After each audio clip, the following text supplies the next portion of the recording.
Thank you. All right, so we continue into session 8 today on chapter 7 from the book of Daniel. And till now we have seen various details about Daniel, all the way from how he came from Jerusalem all the way to ending up in Babylon and under Nebuchadnezzar's control. And he served Nebuchadnezzar.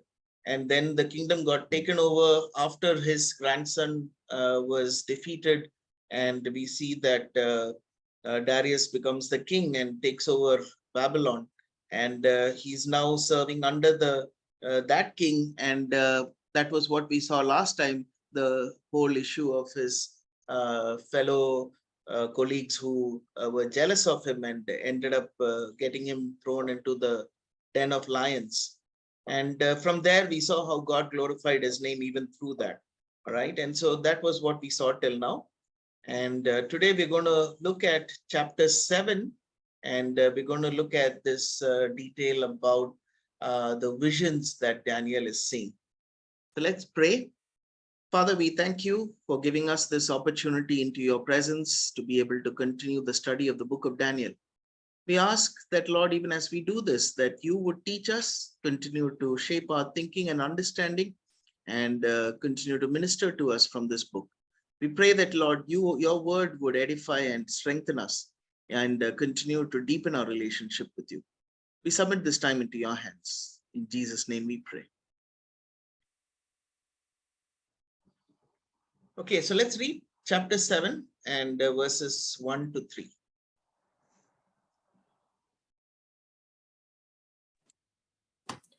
In the first year of Belshazzar, king of Babylon, Daniel saw a dream and visions of his head as he lay in his bed. Then he wrote down the dream and told the sum of the matter. Daniel declared, I saw in my vision by night, and behold, the four winds of heaven were stirring up the great sea, and four great beasts came up out of the sea, different from one another. Right. So we see now that the first 6 chapters of Daniel were the story. All right. There is a story, a narrative about Daniel, his life, and what all is happening. But from chapter 7 onwards, now we're going to see a set of vision. All right. And these visions are given to Daniel, and they're listed in the second half of this book, and they're not necessarily in chronological order. All right. So we're going to see, like, for example, where we read over here that this vision was actually in the first year of Belshazzar. And Belshazzar was a king before the kingdom fell, the last king of Babylon. All right. And so that's the kingdom of which we are talking about, and the king of which we are describing here. So he had this vision. This was not given to Belshazzar, the vision, but rather it was given to Daniel. So he wrote it down, and that's what we are told over here. All right. Now it's Daniel's dream, and there are 4 great beasts that he's seeing in this context. This is very similar in some sense to the first dream that was given to Nebuchadnezzar, where we saw that 4 parts of the image of a man, and in which different things represented different kingdoms. All right. Okay, so let's read from verse 4 to 6.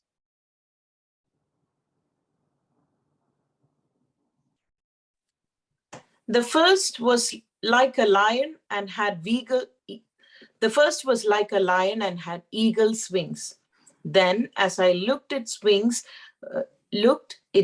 were plucked off, and it was lifted up from the ground and made to stand on 2 feet like a man, and the mind of a man was given to it. And behold, another beast, a second one like a bear, it was raised up on one side. It had 3 ribs in its mouth, between its teeth, and it was told, Arise, devour much flesh. After this I looked, and behold, another like a leopard with 4 wings of a bird on its back. And the beast had 4 heads, and dominion was given to it. Okay. So now when we continue to look at this, you'll see the similarity of this vision with respect to the first dream that Nebuchadnezzar had. All right. So it tells that the first was like a lion here. Here it's in the form of beasts. And it says the first was like a lion. But this lion had eagle's wings. That means it soared. It was able to, cover great distances. It was able to be like the king of the sky, so to say. All right. And so it had that. But then suddenly the wings were plucked and it was made to stand like a man. So it suddenly was changed in some way, that something deeper happened. The mind of a man was given to it. So that's an interesting description. And if we look at what this is describing, it is describing the Babylonian kingdom. And it is describing what happened to Nebuchadnezzar. And it is describing the journey that he had as he became one of the most powerful kingdoms. But yet, at the same time, at some point, it looks like he has turned and known God, or come to realize uh, and have a relationship like a man, right? And so that's the aspect that is being represented, the spiritual side with the man. Then there's a second beast.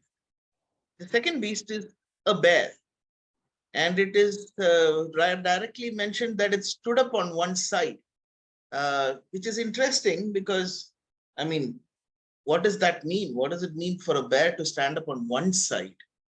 Typically, a bear stands on two legs, and is, I mean, it can stand up like a man, but to stand up on one side. And when we understand what this is representing, it's representing the Medo-Persian Empire, and it's actually telling us about the one-sided or the lopsided aspect of that kingdom, which is that the Persian side was stronger or heavier than the Median side, right? And so the Medo-Persian Empire was kind of hatcheted together by King Cyrus, and you can see that it is his lineage, because his mom's side is from the Median side and his father's side is from the Persian side. And he kind of, though he inherited the Persian side, he eventually annexes the Median side and makes one big empire out of it. And the Median side is not the larger one, but rather the Persian side is. And so that's basically where this is going. It had three ribs in its mouth, and this one we're not really sure, but it looks like it's talking about the three main enemies that it had to conquer to be able to become an empire, right? And so we see this being described. It's one of the largest empires that comes into play. Medo-Persian Empire had its provinces all the way even up to India. And so in that sense, the Medo-Persian Empire is the largest empire that was set up. Then there's a third beast, and that's a leopard with four wings. Now that's interesting because as it is, leopard is a very, very fast animal. But then on top of it, it's described as having four wings also. And we know that this is representing Alexander, who came within 20 years and conquered everything that was there and then died, right? And so it says that he had four wings and the wings of a bird on its back. So four wings, the wings of a bird. It was really fast. It came and it quickly in 20 years did everything that all the others had done over a while. And it became again one of the fastest and quickest takeovers of all the empires at that time. And it became one of the largest empires again. And then suddenly Alexander dies. And so it divides up and becomes four parts. And so it says four heads were given and dominion was given to it. So these four heads and their journey covers for almost a few hundred years after that. And the Persian Empire continues even after, the Greek Empire continues after Alexander for a while. In fact, it almost is one of the longest empires that existed, except for Rome. Rome is actually the longest one after that. Then we see again that he saw in the night visions a fourth beast. And this one was terrifying, dreadful, and strong exceedingly. And it says it had iron teeth. It devoured and broke in pieces and stamped what was left with its feet. So looks like this one was really, what shall we say, ruthless, a very difficult beast. And as you can see, no animal comparison is given for the fourth beast. And it just talks about its iron teeth. And in fact, that was the giveaway because of which we realized that it is describing Rome, the iron part. So it says that it was different from all the other beasts, and it had 10 horns, and it came up 11th one after that. And that, it says, then took over 3 of the other. And then it seems to conquer over everything else. And so here is this 11th horn, which becomes the 7th one, sorry, 8th one. And it's got the ability to speak, and speaks great things, and it has the eyes of a man, and so on. So that tells us something peculiar about this so-called the fourth beast and the description given here. And when we look at this, we know from also the Babylonian the image given to Nebuchadnezzar that this particular 11th one is a description of the end times when there is this Antichrist who comes on the scene.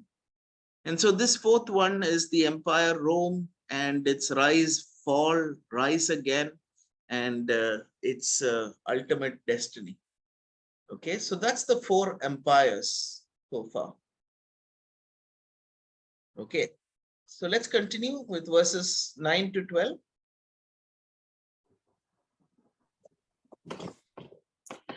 As I looked, thrones were placed, and the Ancient of Days took his seat.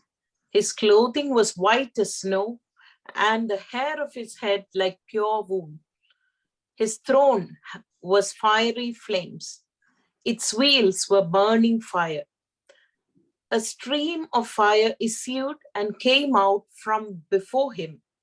1,000 thousands served him, and 10,000 times 10,000 stood before him. The court sat in judgment, and the books were opened. I looked then, because of the sound of the great words that the horn was speaking.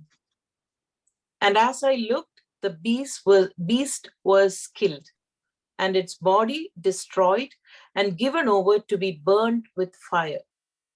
As for the rest of the beasts, their dominion was taken away, but their lives were prolonged for a season and a time. Okay, so we see thrones set and the Ancient of Days. So we see God himself come, and you can see the description given of his throne and setup and everything else.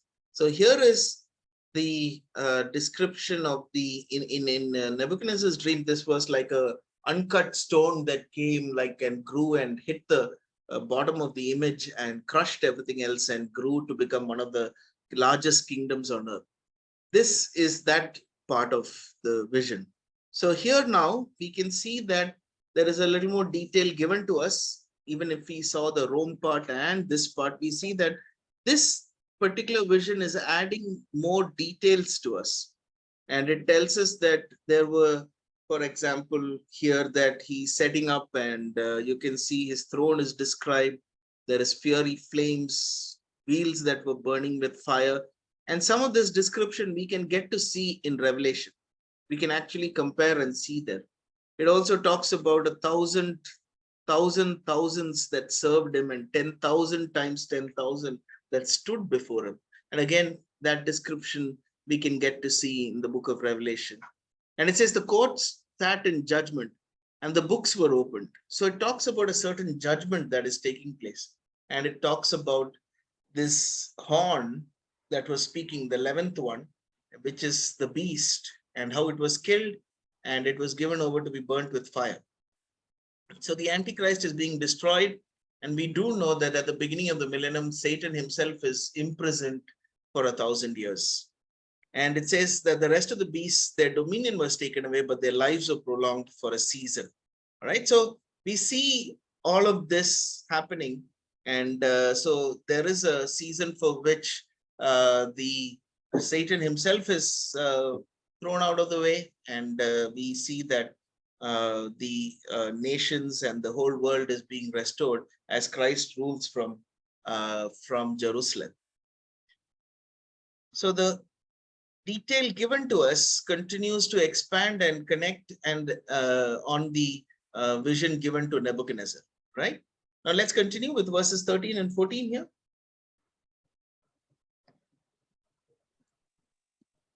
I saw in the night visions, and behold, with the clouds of heaven there came one like a son of man. And he came to the Ancient of Days and was presented before him.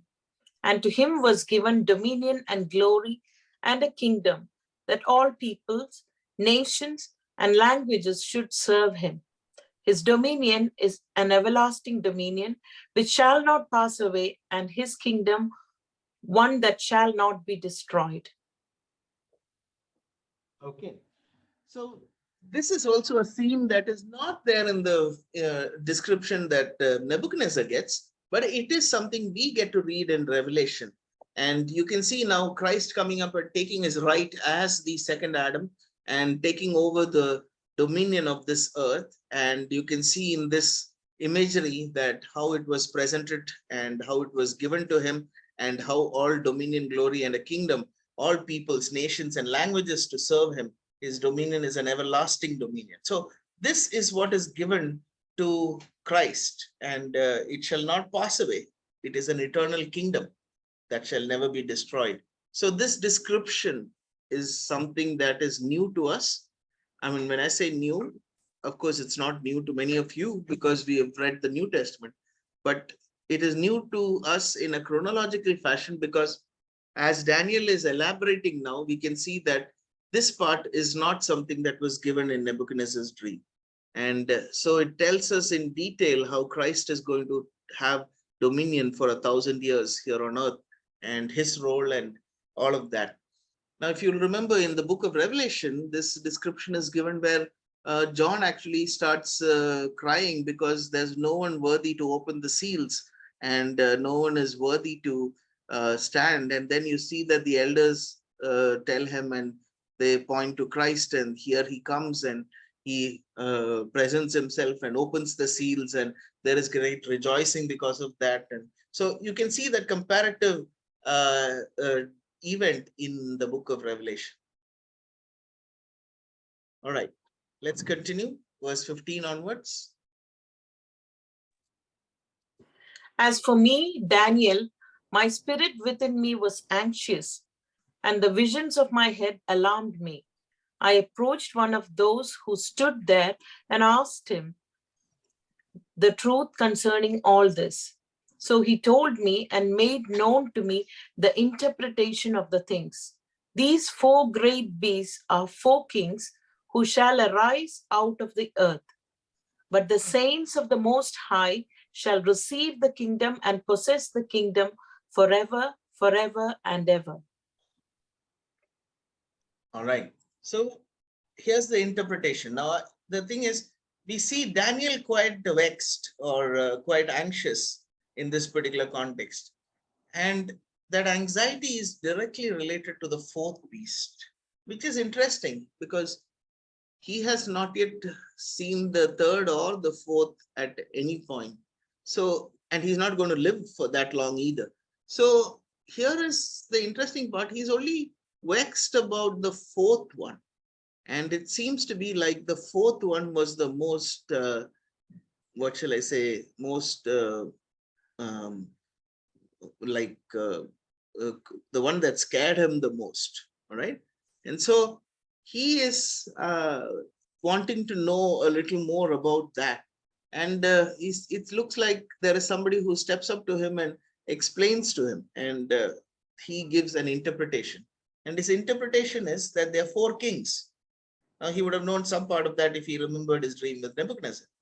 But it goes on to say that they arise out of the earth, but the saints of the Most High will receive the kingdom and possess the kingdom forever and ever.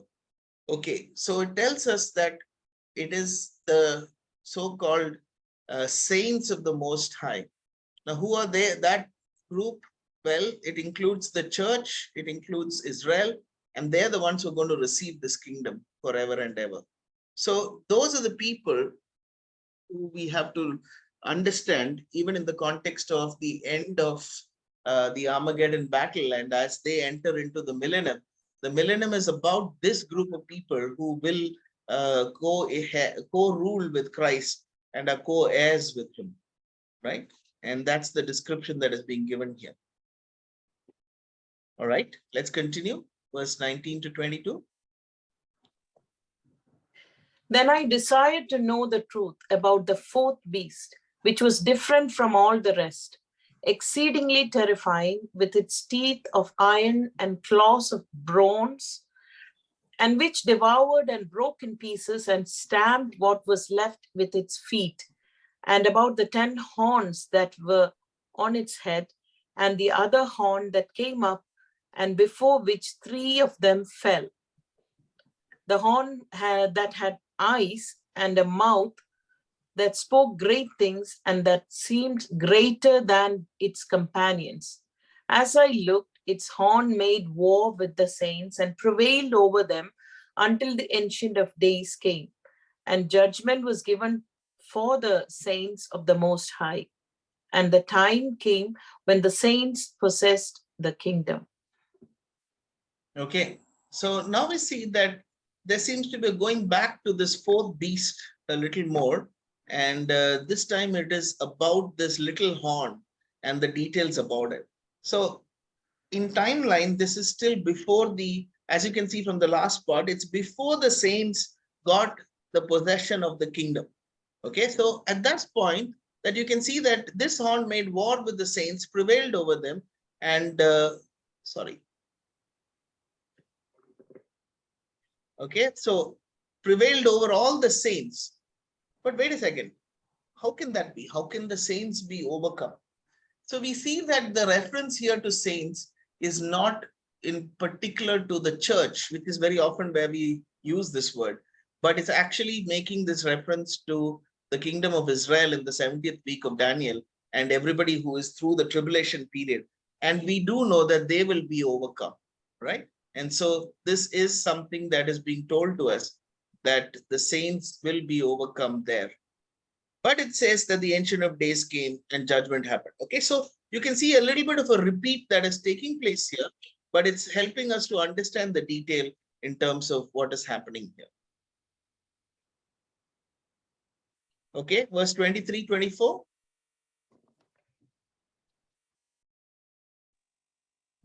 Thus he said, as for the fourth beast, there shall be a fourth kingdom on earth, which shall be different from all the kingdoms, and it shall devour the whole earth, and trample it down, and break it into pieces. As for the 10 horns out of this kingdom, 10 kings shall arise, and another shall arise after them. He shall be different from the former ones, and shall be put down 3 kings, and shall put down 3 kings. All right, so we see that description, and I think in part we already discussed it. So when it comes up, the 11th horn rises and devours 3 of the 10. So now it has taken out, let's say 8, 9, 10. I mean, I'm just saying randomly, but 3 of the 10 is taken out. So the moment 3 of the 10 is gone, 7 is still left, and the 11th who came is becoming the 8th.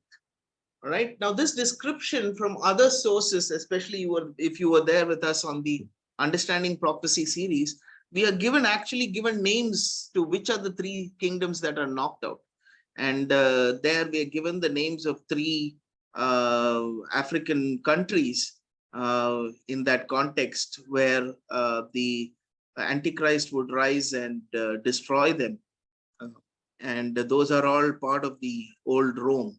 And that's how he takes control, and he then wages war and rules over the remaining 7.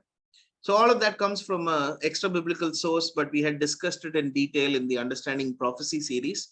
And so we can see that connection here. We are getting it from this 10 toes, from the 10 horns, and this description here, and also from the book of Revelation. All right. And so all of this comes together and tells us that somehow this Roman Empire is going to come back into the scene again. It's going to rise up again and unite again. And it's somehow the next time, it's not quite the same as the original Roman Empire. And the original Roman Empire was uniform, run, ruthless kingdom that was ruled over from Rome. But the next one is going to be with iron and clay. And so there is some incompatibility within it.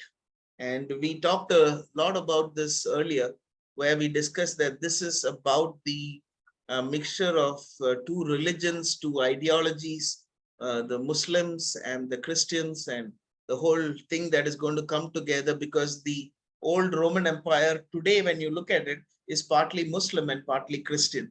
And so this 10 toes or the 10 horns are going to actually not be very compatible with each other. And there is going to be issues that is going to come out of that. And that's why in Nebuchadnezzar's dream, it was described as brittle, easily capable of breaking. All right. Okay, let's continue the last part, verses 25 to 28. He shall speak words against the Most High, and shall wear out the saints of the Most High, and shall think to change the times and the law, and they shall be given into his hand for a time, times, and half a time. But the court shall sit in judgment, and his dominion shall be taken away to be consumed and destroyed to the end. And the kingdom and the dominion and the greatness of the kingdoms under the whole heaven shall be given to the people of the saints of the Most High. His kingdom shall be an everlasting kingdom, and all dominions shall serve and obey him. Here is the end of the matter. As for me, Daniel, my thoughts greatly alarmed me, and my color changed, but I kept the matter in my heart. Okay, so here's the last part of that chapter, and we can see that the dominion is taken away from this beast. So he says a lot of things, and again, this description is true to the end of the 70th week. During the tribulation phase, we can see that there is a lot of this that happens when we see the evil triad that comes together. And the one that is the evil prophet, we see the Antichrist and the great dragon or the beast that is mentioned in Revelation, right? And so all of them together, and we see that they do a lot of things. One is they wear out the saints of the Most High, which is interesting. Never has it ever been said about the church, but this is actually being said about Israel, right? And we need to think about how he deals with them. It says that they change the times, the laws, and it talks about how things will be given into this guy's hand for a season, that is for 3.5 years. And we know that 3.5 years, that is actually the Great Tribulation period, which is the second half of the 7-year period. And the court shall sit in judgment. And it says that God will then take his dominion away and he will be destroyed. And so that's what is going to actually happen. So when he is destroyed, it says that this kingdom is being given to the people of the saints of the Most High. And that kingdom is an everlasting kingdom. So you can see that this has now been repeated almost 3 times in this last few verses, where it's repeating and adding details and giving us a little bit of a kind of extra detail each time about how the end times will play out. All right. And it says that that is the end of this matter. So here is the end of, basically it's like a ending of the vision that Daniel had. And now it's saying that Daniel is sitting and thinking about this and is greatly alarmed. But it says that I kept the matter in my heart, which meaning to say he didn't go and discuss this with somebody else. He just kept it, and of course he wrote it. And that's why we have it with us today. All right. And so from that sense, we do have this whole description put down for us by Daniel. All right. So that's the passage. Okay. All right. Okay. My slide seems to have a problem there. All right. Let me just bring the summary together. So what are we seeing here? This vision, and we are going to see almost 5 more visions like this from Daniel. So this vision is the first of the series of visions that he saw.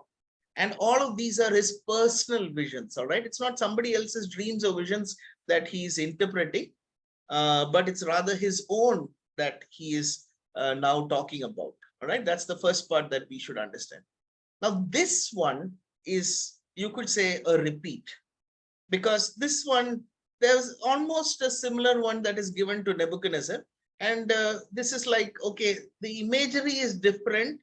Some details are different, but overall, the outline is the same thing. It's the same thing of the 4 great civilizations which were shown to Nebuchadnezzar, and he was the first of that, and the rest of them were yet to come at that time. But now, even in the first year of Belshazzar, as Daniel is given this dream, he is seeing all of these in the form of beasts, and more or less the similar thing is being told. We can appreciate that there is no contradiction. We can appreciate that there is additional details given to us now, and yet there is no contradiction. We can appreciate, since we are in the New Testament and the book of Revelation is also available to us, we can also appreciate the fact that it is showing a lot of synonymity with details in Revelation. All right, so it's adding up and showing details there, and confirming to us that this and that are describing similar events. So these are some of the things that we can appreciate from this. Why was this shown to Daniel? And notice especially the fact that it is the 4th beast that alarms him the most. But, and we will see that even in other ones that he sees, that Daniel is not the recipient of these events. Daniel died long back. These events are yet to happen, some part of it. Remember, the second part of Rome is yet to rise and happen. All right. And so in that sense, what we are looking forward to is even beyond us. Maybe some of us will be alive when it happens, but I'm just saying that, you know, it's yet to come. And so Daniel was definitely not the recipient of it. So for him, he could just, you know, see it, be alarmed, and not really think too much further about it, because it was not about him, right? But he was alarmed because it was about his people. It was about the nation of Israel. It was about the end time events and all of that which is yet to come. All right. And so in that sense, there is some detail that we are looking at, which helps us to also understand the gravity of the situation that is yet to come. What else? When we look at this, I think if we ask the question, how does it apply to us? How does it matter to us? I think what we need to recognize here is the fact that when we are beloved of God, God has put down details all the way to the end. I mean, I'm looking at Israel here, not really us, but I'm looking at Israel. Here is a people who were supposed to be his people, his nation, the one who reflects God, and they lost that connection out of rejecting the Messiah. But has God forgotten to reveal details about them? No, he is continuing to reveal details even to their end, which they haven't seen yet. Okay, and that's something that I feel at a personal level, you could say in one sense encouraged, and maybe in another sense discouraged. Encouraged because God cares about his children so much that he wants to tell them everything in advance and show them everything that is to come. Discouraged maybe because Israel didn't learn its lesson and it's heading to that predicted end without having learned its lessons and repented before all this. And so there is that. And I look at that and I say, the application to me is, am I being like Israel in any sense? Having heard and not repented and not turned around in the areas that he's pointing, and at the other side also seeing that he's a God who never allows us to miss his will, and he continues to show his plans and purposes way ahead for each one of us. And so that's the application I kind of place before all of you this evening. And what I'm saying is that there is a great privilege in being the beloved of God. And even as God revealed all these things to his beloved Daniel, I think to us also, he calls us the beloved who are his children, who are serving him, who are doing his will in this world today. And God will continue to speak to you into your situations, into your circumstances. And he wants to show you things that he is going to accomplish through you. And if you're obedient, he will do a lot. And that's what I think I would leave as something for you to consider as an application for yourself.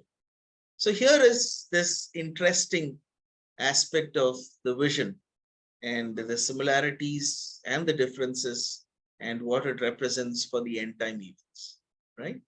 So I hope that makes sense to you. May the Lord continue to teach you and lead you.